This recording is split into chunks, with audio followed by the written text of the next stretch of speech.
الحمد للہ رب العالمین والصلاة والسلام علی محمد الامین فاعوذ باللہ من الشیطان الرجیم بسم اللہ الرحمن الرحیم۔ خواتین و حضرات، ہم سورہ انعام کی آیت 148 سے درس کی ابتدا کر رہے ہیں۔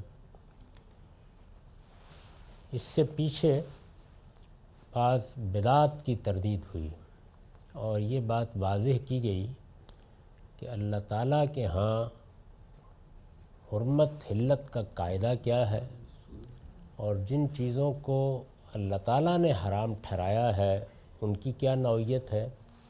اس سے پہلے یہود کے ہاں جو بعض چیزیں حرام ٹھہرائی گئیں درحال ہے کہ وہ اصول کے مطابق نہیں ہیں، تو اس کی وجہ بتائی کہ ذالک جزیناہم ببغیہم، یہ اصل میں ان لوگوں کی سرکشی تھی جس کی بنا پر اللہ تعالیٰ نے یہ فیصلہ کیا۔ تو اس سے یہ حقیقت واضح کی کہ جب اللہ تعالیٰ کسی قوم کا انتخاب کرتے ہیں اور اس کو کوئی بڑی ذمہ داری دیتے ہیں تو اس کے لیے پھر جزا و سزا کے بھی کچھ ضابطے ہیں جو اسی دنیا میں روبہ عمل ہو جاتے ہیں۔ اس سلسلے کا خاتمہ اس بات پر ہوا تھا کہ فَإِن كَذَّبُوكَ فَقُلْ رَبُّكُمْ ذُو رَحْمَةٍ وَاسِعَةٍ وَلَا يُرَدُّ بَأْسُهُ عَنِ الْقَوْمِ الْمُجْرِمِينَ، کہ اس کے بعد بھی یعنی ان حقائق کے واضح ہو جانے کے بعد بھی اگر یہ جھٹلانے ہی پر اصرار کرتے ہیں، یہ تکذیب کر رہے ہیں، یہ پیغمبر کو نہیں مان رہے، ان کے لیے حقائق واضح کیے گئے ہیں لیکن یہ اس کو قبول کرنے کے لیے تیار نہیں ہیں، تو پھر ان کو بتا دو کہ تمہارے پروردگار کی رحمت میں اس میں شبہ نہیں کہ بڑی وسعت ہے، لیکن جب وہ مہلت دینے کے بعد آخری فیصلہ سناتا ہے تو مجرم لوگوں سے اس کا عذاب ٹالا نہ جا سکے گا۔ یعنی یہ بتا دیا کہ عام حالات میں اللہ تعالیٰ کرم فرماتے ہیں، درگزر فرماتے ہیں، رحمت فرماتے ہیں، بندوں سے غلطیاں ہوتی ہیں ان کو معاف کر دیتے ہیں، بڑے غفور ہیں، بڑے رحیم ہیں، لیکن اگر کوئی سرکشی اختیار کر کے مجرم بن جائے تو پھر مجرموں کے بارے میں ان کا سخت فیصلہ صادر ہوتا ہے، اور جب وہ صادر ہوتا ہے تو پھر کسی کے ٹالے نہیں ٹلتا۔ تو قرآن مجید چونکہ انذار کی کتاب ہے، اس کے مخاطبین رسالت مآب صلی اللہ علیہ وسلم کے سامنے موجود ہیں، ان سے بات ہو رہی ہے تو وہ قانون کی وضاحت کرتا ہے، تاریخی واقعات میں کوئی غلطی ہے تو بتاتا ہے کہ اس کی کیا نوعیت ہے، اور اس کے بعد یہ توجہ بھی دلا دیتا ہے کہ یہ سب محض کوئی علمی مباحثہ نہیں ہے، یہ اللہ کا کلام ہے، اللہ کا پیغام ہے، اللہ تعالیٰ حقائق واضح کر رہے ہیں، تو اس وجہ سے اگر نہیں مانتے ہو تو پھر اس کے نتائج بھی بھگتنے کے لیے تیار رہو۔ یہ مضمون تھا جس تک ہم پہنچے۔ اس کے بعد اب فرمایا کہ سَيَقُولُ الَّذِينَ أَشْرَكُوا لَوْ شَاءَ اللَّهُ مَا أَشْرَكْنَا وَلَا آبَاؤُنَا وَلَا حَرَّمْنَا مِنْ شَيْءٍ كَذَلِكَ كَذَّبَ الَّذِينَ مِنْ قَبْلِهِمْ حَتَّى ذَاقُوا بَأْسَنَا۔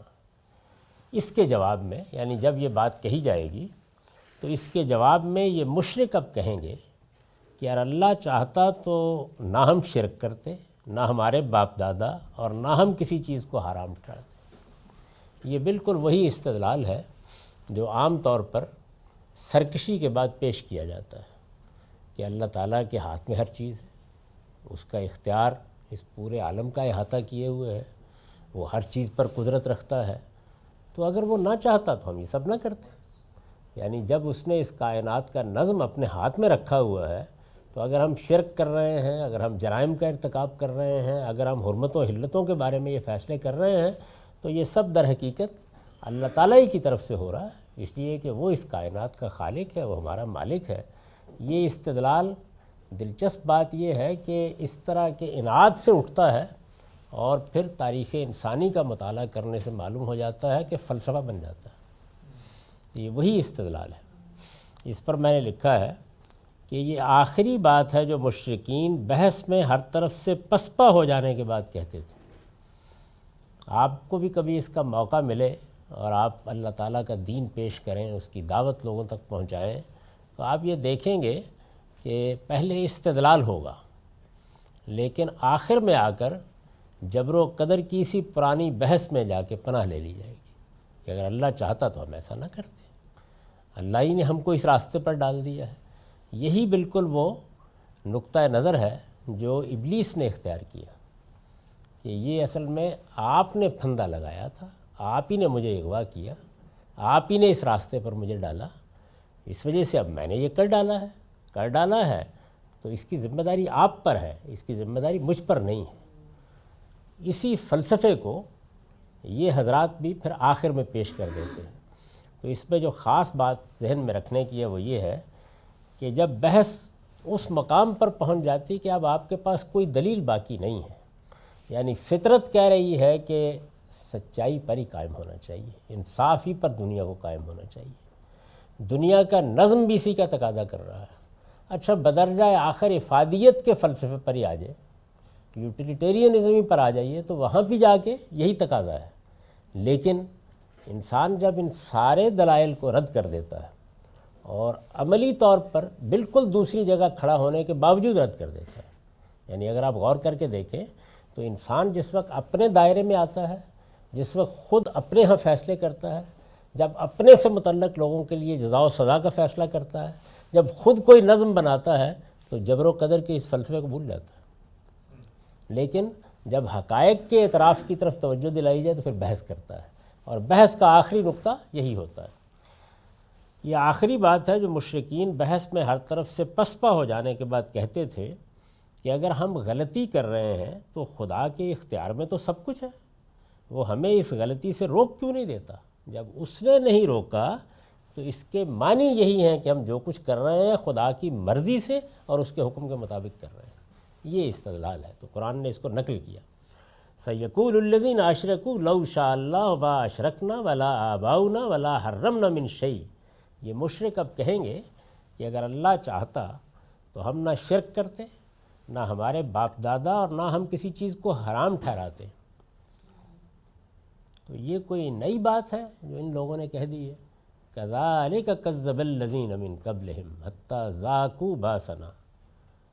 ارشاد فرمایا ان لوگوں نے بھی اسی طرح جھٹلایا تھا جو ان سے پہلے گزر چکے ہیں، یعنی یہ کوئی نئی سنت نہیں ہے جو یہ قائم کر رہے ہیں، نیا استدلال نہیں ہے جو یہ پیش کر رہے ہیں۔ اس دنیا میں جب کبھی بھی حق کی دعوت دی گئی اور حقائق واضح کیے گئے تو انسان نے سرکشی پر کھڑے ہو کر یہی استدلال کیا ہے اور اسی طرح جھٹلایا ہے جو ان سے پہلے گزر چکے ہیں، یہاں تک کہ انہوں نے ہمارے عذاب کا مزہ چکھ لیا۔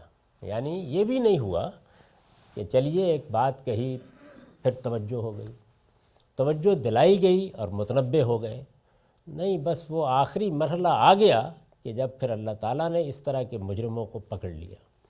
یہ ہم جب دیکھیں گے کہ ہدایت اور ضلالت کا کیا قانون ہے، یعنی اللہ ہدایت کیسے دیتے ہیں، انسان گمراہ کیسے ہوتا ہے، تو اس وقت یہ بات بالکل واضح ہو جائے گی کہ یہ ایسا کیوں ہوتا ہے کہ آدمی حقائق کو جھٹلاتے بالآخر مجرم قرار پا جاتا، اور وہ نتیجہ سامنے آ جاتا ہے جس کو یہاں حتیٰ ذاقوا باسنا کے الفاظ میں بیان کیا ہے، مزہ چکھ لیا عذاب کا۔ قُلْ هَلْ عِندَكُم مِّنْ عِلْمٍ فَتُخْرِجُوهُ لَنَا، ان سے پوچھو تمہارے پاس کوئی علم ہے کہ ہمارے سامنے اسے پیش کر سکو؟ یعنی اس استدلال کی بنیاد کیا ہے؟ علم مکر تو اس کی نفی کر رہے ہیں، دنیا کا تجربہ اس کی نفی کر رہا ہے، انسان کا اپنا باطنی احساس اس کی نفی کر رہا ہے۔ سب سے بڑھ کر انسان جس چیز کو جانتا ہے وہ اپنے آپ کو جانتا ہے، اور یہ حقیقت ہے کہ اگر وہ فلسفیانہ موشگافیوں سے تھوڑی دیر کے لیے اعراض کر کے اپنا ہی مشاہدہ کرے تو اس معاملے میں اسے کوئی ادنیٰ درجے کی بھی دقت نہیں ہوتی، وہ سمجھ لیتا ہے کہ میں کہاں پہ اپنا اختیار استعمال کر رہا ہوں، کہاں میں اپنے ارادے کو غلط استعمال کر رہا ہوں، کہاں میں اپنی اقدام کی صلاحیت کو غلط استعمال کر رہا ہوں، وہ جان لیتا ہے۔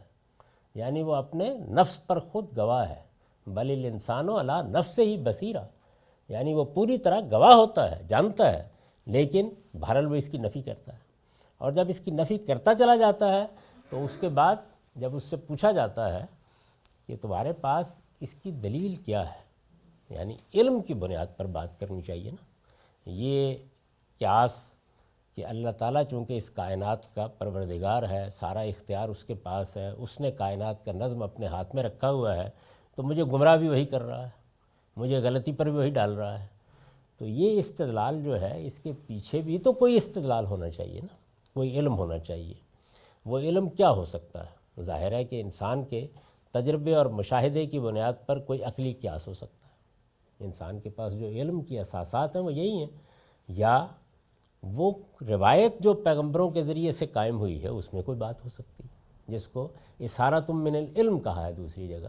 یعنی آپ کے پاس جو اللہ کی ہدایت آئی ہے، یہ وعدہ کیا تھا نا اللہ تعالیٰ نے جب آدم کو بھیجا، تو یہ کہا کہ اب میری طرف سے وقتاً فوقتاً ہدایت آئے گی، تو تم اگر اس کی پیروی کرو گے تو اس کا نتیجہ یہ نکلے گا کہ پھر تم ایک ایسی جنت میں داخل کیے جاؤ گے جس میں کوئی اندیشہ نہیں ہوگا، جس میں کوئی ماضی کا پچھتاوا نہیں ہوگا۔ یہ بشارت دی تھی اور اس کے تحت اللہ کی ہدایت آتی رہی۔ اس ہدایت کے کوئی آثار باقی ہوں تو آپ اس سے استدلال کرتے ہیں۔ اللہ کی کوئی کتاب اس نے نازل کی، آپ کہتے ہیں کہ یہ بات تو اللہ تعالیٰ نے اپنی فلاں کتاب میں کہہ دی ہے۔ اس وقت بھی ہمارے پاس جتنا ذخیرہ اللہ تعالیٰ کی طرف سے سند کے ساتھ موجود ہے، یعنی قرآن مجید تو ہے ہی، قرآن مجید سے پہلے مثال کے طور پر انجیل ہے، زبور ہے، تورات ہے، اسے چھوڑیے انبیاء کے صحائف ہیں، چھوٹے چھوٹے صحیفے بائبل میں آپ دیکھ سکتے ہیں، سب اسی حقیقت کو بیان کر رہے ہیں، یعنی وہی حقائق جو قرآن مجید میں ہے وہی سب بیان کر رہے ہیں۔ تو ان سے پوچھو تمہارے پاس کوئی علم ہے، هل عندکم من علم فتخرجوه لنا، کہ ہمارے سامنے اسے پیش کر سکو۔ کوئی ایسی چیز ہے پروردگار کی طرف سے؟ لیکن کوئی چیز نہیں ہوتی۔ انسان صرف اپنے جرم پر پردہ ڈالنے کے لیے اس طرح کی کٹ حجتی کرتا ہے، کج بحثی کرتا ہے۔ تو ارشاد فرمایا کہ ان تتبعون الا الظن وان انتم الا تخرصون، حقیقت یہ ہے کہ تم محض گمان پر چل رہے ہو اور نری قیاس آرائیاں کرتے ہو۔ یہ قرآن مجید کا تبصرہ ہے، اور اگر اجازت دیں تو عرض کروں کہ فلسفے کی پوری 2000 سال کی تاریخ پر اس سے زیادہ جامع تبصرہ کوئی نہیں ہو سکتا۔ یعنی انسان نے جب اس کائنات کو سمجھنا چاہا ہے، کائنات کی حقیقت کو سمجھنا چاہا ہے، خدا اور کائنات کے تعلق کو سمجھنا چاہا ہے، انسان اور کائنات کے تعلق کو سمجھنا چاہا ہے، تو اس سے ایک علم وجود میں آیا ہے۔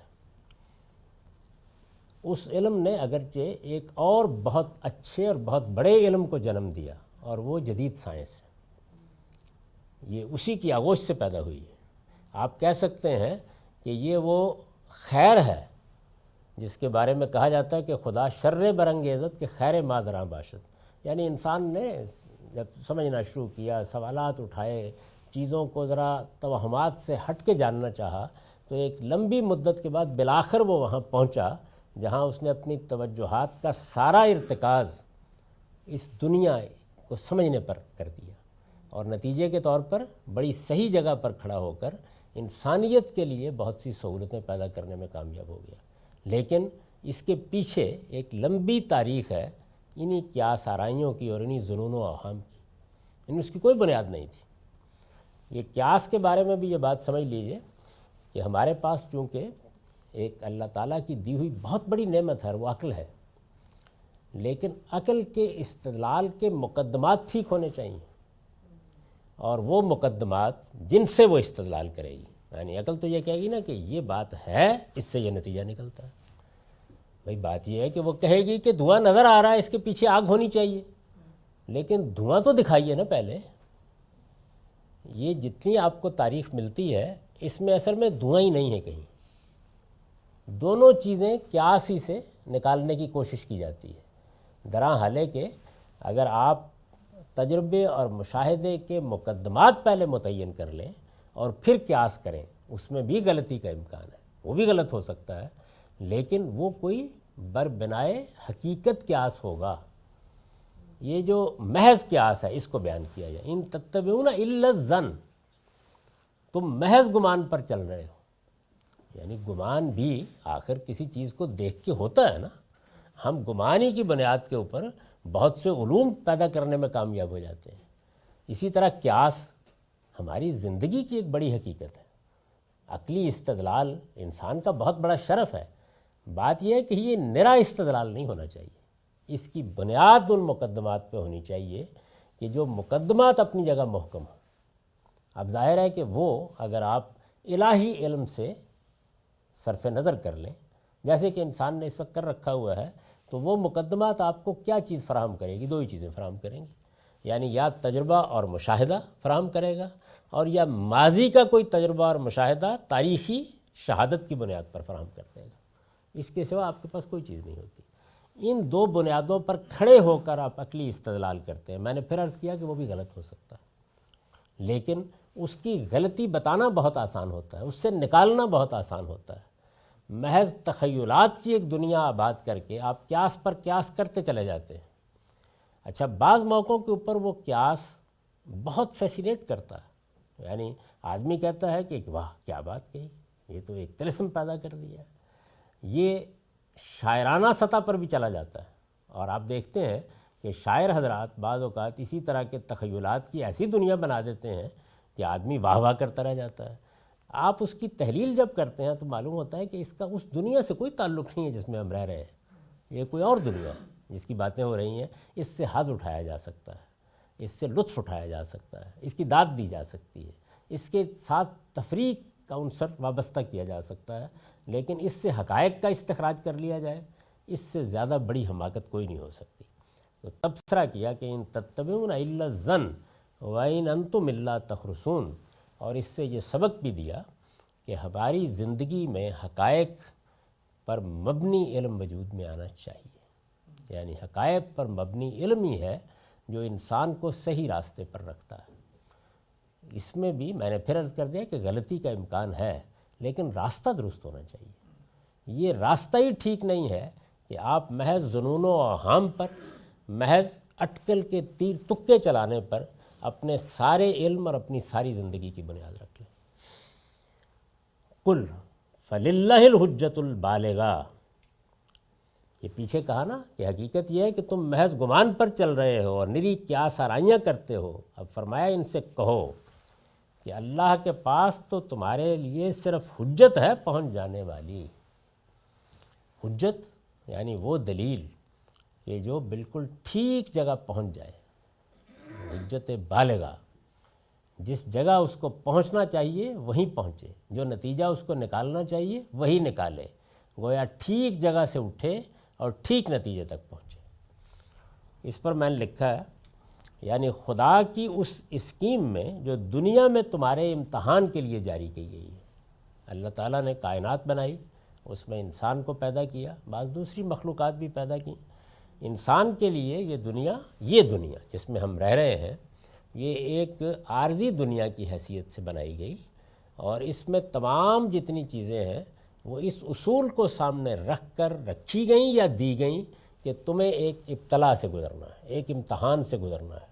گویا کمرہ امتحان کے لحاظ سے اس کا مطالعہ کیا جائے گا تو اس میں کوئی نقص نہیں دکھایا جا سکتا، لیکن اگر کمرہ امتحان سے باہر کے لحاظ سے دیکھا جائے گا تو پھر سوالات ہی سوالات ہیں۔ تو یہ دنیا امتحان کے لیے بنائی گئی، یعنی خدا کی اس اسکیم میں جو دنیا میں تمہارے امتحان کے لیے جاری کی گئی ہے، خدا کے پاس اب تمہارے لیے جبر نہیں ہے۔ یہ اس جملے کو سمجھ لیجئے، قل فللہ الحجۃ البالغہ۔ اعتراض کیا تھا؟ اعتراض یہ تھا کہ اگر اللہ چاہتا تو ہم شرک بھی نہ کرتے، اگر اللہ چاہتا تو ہم گناہ بھی نہ کرتے، اللہ چاہتا تو ہم حرام حلال کے بارے میں بھی غلط فیصلے نہ کرتے۔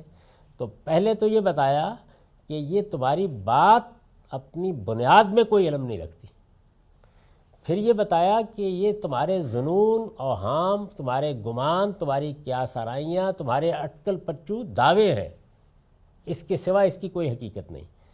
اب اس کے بعد یہ کہا کہ جو اسکیم میں نے امتحان کے لیے بنائی ہے اس میں میں جبر نہیں کرتا، یعنی یہ ٹھیک ہے کہ میں اب بھی چاہوں تو تمہیں مجبور کر دوں کہ تم شرک نہ کرو، مجبور کر دوں کہ تم توحید پر آ جاؤ، لیکن یہ میری اسکیم نہیں ہے۔ یعنی اس اصل مغالطے کو دور کیا۔ خدا کے پاس اب تمہارے لیے جبر نہیں، بلکہ صرف ایسی حجت ہے جو دل و دماغ میں اتر جانے والی ہے۔ یعنی اب میرا اور تمہارا واسطہ آپ اس چھوٹے سے جملے میں دیکھیے کیا بات کہی ہے کہ اب میرا اور تمہارا جو تعلق ہے وہ اصل میں دلیل اور حجت کا ہے۔ خالق ہوں، قدرت رکھتا ہوں ہر چیز پر، میں جیسا چاہتا تمہیں بنا دیتا، لیکن چونکہ میں نے یہ اسکیم اختیار کیا کہ مجھے امتحان کرنا ہے، تو امتحان کے اصول کے لحاظ سے اب میں صرف دلیل دوں گا، یعنی اب مجھے استدلال سے بتانا ہے کہ شرک نہیں کرنا، اب مجھے استدلال سے بتانا ہے کہ فلاں چیز حرام ہے اور فلاں چیز حلال ہے۔ تو میرا اور تمہارا رشتہ اب جبر کا نہیں ہے۔ اسی کو دوسری جگہ بیان کیا نا کہ اللہ تعالیٰ نے یہ فیصلہ کر دیا کہ جب یہ دنیا امتحان پر بنائی گئی ہے تو دین کے معاملے میں لا اکراہ فی الدین، اب کوئی جبر روا نہیں رکھا جائے گا۔ وہاں اس کو اس طرح بیان کیا ہے، یہاں اس طرح بیان کیا کہ تم یہ جو بات کہہ رہے ہو کہ اگر اللہ چاہتا تو ہم شرک نہ کرتے، اللہ چاہتا تو حرام حلال کے معاملے میں غلطی نہ کرتے، یہ تمہارے ہاں فلسفے کے لحاظ سے بھی ایک بالکل بے معنی بات ہے۔ آپ استدلال دیکھیے قرآن مجید کا، یعنی اس کی کوئی بنیاد نہیں ہے۔ اگر تمہارے پاس کوئی علمی استدلال ہے تو لاؤ پیش کرو۔ تمہارے ان تمام تصورات کے پیچھے تمہارے اوہام اور تمہارے گمان اور تمہاری قیاس آرائیاں ہیں۔ یہ دعویٰ کہ خدا قادر ہے اس لیے اس کو یہ کام کرنا چاہیے، یہ میری اسکیم کو نہ سمجھنے کا نتیجہ ہے۔ میں نے جب امتحان کے لیے تم کو پیدا کیا ہے تو اس کا لازمی نتیجہ یہ ہے کہ اب جبر نہیں ہونا چاہیے۔ اب پھر کیا ہونا چاہیے؟ حجت بالغہ ہونی چاہیے، یعنی وہ استدلال ہونا چاہیے جو دلوں میں اتر جانا والا ہو۔ یہ لا اکراہ فی الدین کی آیت کو اکثر لوگ عمومی طور پہ اس میں استعمال کرتے ہیں کہ جو پہلے سے مسلمان ہیں، جو اسلام قبول کر چکے ہیں، ان کے لیے مذہب آسان ہے، اس میں کوئی سختی نہیں ہے۔ تو یہ آپ نے اس کو دوسرے زاویے سے بیان کیا یا اس کا جو موقع ہے، محل ہے، اس میں اس طرح بیان ہو رہا ہے کہ انسان کی اپنی مرضی ہے کہ وہ جو کرتا ہے وہ اس پہ ہے، چاہے وہ اس راستے پہ آئے یا نہ آئے، بجائے اس میں جو پہلے سے مسلمان ہے اس کے لیے مذہب آسان ہے۔ اس میں ایسی کوئی تخصیص نہیں ہے، یہ تو آپ قرآن مجید کی سورہ بقرہ ہے جہاں یہ آیت ہے، وہاں نکال کے دیکھ لیجئے۔ اس میں تو یہ کہا گیا قد تبین الرشد من الغی، یعنی اللہ تعالیٰ کی ہدایت کے نتیجے میں، اس کی حجت کے نتیجے میں برائی سے بلائی، رشد سے ہدایت الگ ہو چکی، دلیل کی بنیاد پر معاملہ ہو چکا ہے۔ اس وجہ سے اللہ تعالیٰ نے دین میں کوئی جبر کرنا ہوتا تو وہ کر لیتا، اور یہ کوئی قرآن مجید میں ایک جگہ یہ آیت نہیں آئی، 10 جگہ یہ مضمون موجود ہے۔ یعنی رسالت میں آپ صلی اللہ علیہ وسلم کو خطاب کر کے یہ کہا ہے کہ اگر اللہ چاہتا تو سب کو ایک دین پر لے آتا۔ تو دین کے معاملے میں اللہ نے کوئی جبر نہیں رکھا، اور پھر یہ بیان کیا ہے کہ ہدایت واضح کر دی، من شاء فلیؤمن من شاء فلیکفر، جس کا جی چاہے وہ ایمان قبول کرے، جس کا جی چاہے وہ کفر پہ رہے۔ تو یہ تو واضح ہے بالکل کہ اس کا کوئی اس طرح کا معاملہ نہیں ہے، وہ ایک الگ بحث ہے، وہ کسی اور موقع کے اوپر انشاءاللہ کر لیں گے۔ تو میں یہ عرض کر رہا تھا کہ یہ جواب دیا کہ اب صرف یہی چیز ہے، اس نے تمہیں آزادی دے رکھی ہے، وہ صرف دلیل و حجت کے ذریعے سے رہنمائی فرماتا ہے۔ یعنی گویا واضح کیا اس چھوٹے سے جملے میں کہ کل فللہ الحجت البالغہ، کہ ظالموں، خدا نے جبر پر یہ دنیا نہیں بنائی، دین کے معاملے میں آزادی اور اختیار پر بنائی ہے، اور آزادی اور اختیار کے بعد اب خدا کیا کرے گا؟ یعنی تمہیں پکڑ کر شرک سے بچائے گا، تمہیں پکڑ کر حلال و حرام کے بارے میں صحیح نقطہ نظر تک پہنچائے گا؟ نہیں، وہ اب کیا کرے گا؟ وہ حجت بالغہ پیش کرے گا، یعنی ایسی دلیل پیش کرے گا کہ جو ہر طرح کے توہمات سے تمہیں نکال دے۔ وہ یہی کر رہا ہے۔ فرمایا فَلَوْ شَاءَ لَهَدَاكُمْ أَجْمَعِينَ، یہ اس کی اسکیم کا نتیجہ ہے کہ وہ صرف حجت پیش کرتا ہے۔ پھر یہ بھی سوچو کہ وہ اگر چاہتا تو تم سب کو ہدایت پر لے آتا، کبھی شرک اور گمراہی میں نہ ڈالتا۔ یعنی یہ اس کے لیے ممکن تھا، یہ کوئی ایسی چیز نہیں ہے، یہ برسبیل تنزل فرمایا ہے۔ چنانچہ میں نے لکھا ہے کہ یہ برسبیل تنزل فرمایا ہے کہ اگر خدا کو کچھ چاہنا تھا تو وہ لوگوں کی ہدایت چاہتا یا انہیں اپنے شریک ٹھہرانے کے لیے مجبور کرتا۔ یعنی تم نے اگر یہ مقدمہ قائم کیا، آپ دیکھیے نا، ایک کے بعد دوسرے قدم پر اس استدلال کے تار و پود بکھیر دیے ہیں کہ اگر اللہ نے تھوڑی دیر کے لیے مان لو کچھ چاہنا ہی تھا تو سوال یہ ہے کہ اپنے شریک ٹھہرانے کو چاہتا، جن چیزوں کو وہ کہہ رہا ہے کہ یہ خبائث ہیں ان کو جائز کرنے کو کرتا۔ فَلَوْ شَاءَ، اگر اللہ چاہتا ہی، فیصلہ ہی کر لیتا کہ مجھے چاہنا ہے، اس نے تو امتحان کے لیے دنیا بنا کے تمہارے لیے حجت بالغہ پیش کر دی ہے، دلیل پیش کر دی ہے، دلوں کو چھونے والی، دلوں میں اترنے والی دلیل وہ اس نے پیش کر دی ہے۔ اگر وہ اس نے چاہنا تھا، کچھ اوپر تھا نا کہ یہ لوگ کہیں گے کہ لو شاء اللہ، اگر اللہ چاہتا تو ہم شرک نہ کرتے، تو اب آخر میں جواب دے گا فلو شاء لہداکم اجمعین، یعنی اگر چاہنا ہی تھا تو پھر تو وہ تم سب کو ہدایت پر لاتا نا، توحید پر لاتا، وہ یہ تو نہ چاہتا کہ تم لوگوں کو اس راستے پر لگائے۔ اس سے آپ اندازہ کر سکتے ہیں قرآن مجید میں استدلال کی کیا نازک چیزیں ہوتی ہیں اور کس خوبی سے وہ آگے بڑھتا ہے۔ قُلْ هَلُمَّ شُهَدَاءَكُمُ الَّذِينَ يَشْهَدُونَ أَنَّ اللَّهَ حَرَّمَ هَٰذَا، یہ چونکہ ایک مسلمان قوم ہے نا جو اس وقت مخاطب ہو گئی ہے، یہود ہے، انہوں نے طرح طرح کے توہمات ایجاد کر رکھے ہوئے ہیں، پس منظر میں وہ کھڑے ہو گئے ہیں آ کے، تو اس وجہ سے اب یہ بہت ہی یعنی یوں سمجھ لیجئے کہ ساری بات کرنے کے بعد ایک تہدید کے انداز میں فرمایا کہ قُلْ هَلُمَّ شُهَدَاءَكُمُ الَّذِينَ يَشْهَدُونَ أَنَّ اللَّهَ حَرَّمَ هَٰذَا، ان سے کہو کہ لاؤ اپنے وہ گواہ جو شہادت دیں، کس بنیاد پر؟ علم و عقل کی بنیاد پر۔ ان سے کہو کہ لاؤ اپنے وہ گواہ جو علم و عقل کی بنیاد پر شہادت دیں کہ اللہ نے یہ چیز حرام ٹھہرائی ہے۔ یعنی اس طرح کی فضولیات نہ پیش کرو، گواہی پیش کرنی ہے تو علم کی پیش کرو، عقل کی پیش کرو، جو آ کے یہ بتائیں۔ فَإِن شَهِدُوا فَلَا تَشْهَدْ مَعَهُمْ، یہ ان کو کہا تھا نا کہ تمہارے علماء ہیں، تمہارے اندر بھی آخر کوئی سوچنے سمجھنے والے لوگ ہیں، بلاؤ ذرا ان کو۔ لیکن مخاطب کون ہے؟ مخاطب وہ ہیں کہ جو اپنے غلط تصورات کی بنیاد پر مسیح کو اپنی طرف سے پھانسی چڑھانے کا کام کر چکے ہیں۔ تو اس لیے یہ فرمایا کہ پھر اگر وہ شہادت کے لیے کھڑے ہو جائیں، یعنی جھوٹی شہادت دینے کے لیے کھڑے ہو جائیں، کہنے کے لیے کھڑے ہو جائیں کہ ہمارے پاس ہے علم کی ایک شہادت ہے ہمارے پاس، اگر کھڑے ہو جائیں تو فرمایا فَإِن شَهِدُوا فَلَا تَشْهَدْ مَعَهُمْ،